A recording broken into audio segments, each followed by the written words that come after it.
ஒரு வீட்ல சமையல் ரூம்ல ரகு விஜின்னு 2 எலிங்க இருந்துச்சு. நைட்ல அதுங்க சாப்பாடு தேட வர்றப்போ அங்க ஒரு பெரிய பூனை ஒளிஞ்சுகிட்டு இருந்துச்சு. அந்த பூனையோட தொந்தரவு தாங்க முடியாம எலிங்களால நிம்மதியா சாப்பிடவே முடியல.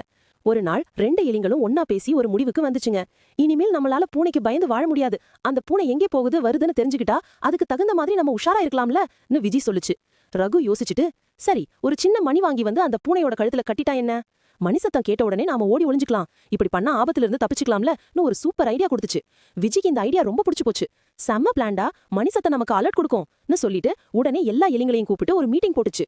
மீட்டிங்ல ரகு இந்த திட்டத்தை சொன்னப்போ எல்லா எலிங்களும் பயங்கரமா கைத்தட்டி ஆரவாரம் பண்ணுச்சுங்க. ஆஹா, என்ன ஒரு நல்ல ஐடியான்னு பாராட்டுனாங்க. அப்போ அந்த கூட்டத்தோட ஓரத்துல இருந்த ரொம்ப வயசான ரொம்ப அறிவான ஒரு எலி எழுந்து நின்னுச்சு. அது ரொம்ப அமைதியா, ரகு சொன்னது ரொம்ப நல்ல ஐடியா தான், இதுல யாருக்கும் மாட்டு கருத்து இல்ல. ஆனா இப்ப முக்கியமான கேள்வி என்னன்னா, யார் போய் அந்த மணியை பூனையோட கழுத்துல கட்ட போறதுன்னு கேட்டது.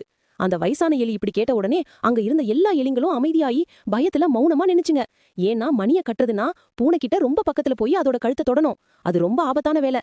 எந்த எலியும் அந்த வேலையை செய்ய துணியல, ஒரு எலியும் முன் வரல. கடைசியில மணியை கட்ட ஆள் இல்லாததால அந்த சூப்பரான பிளானும் வெறும் ஐடியாவாவே நின்னு போச்சு. நீதி, சும்மா பேசி பிளான் போடுறது ரொம்ப ஈஸி. ஆனா அந்த பிளானை செஞ்சு முடிக்கிறது தான் உண்மையான கஷ்டம்.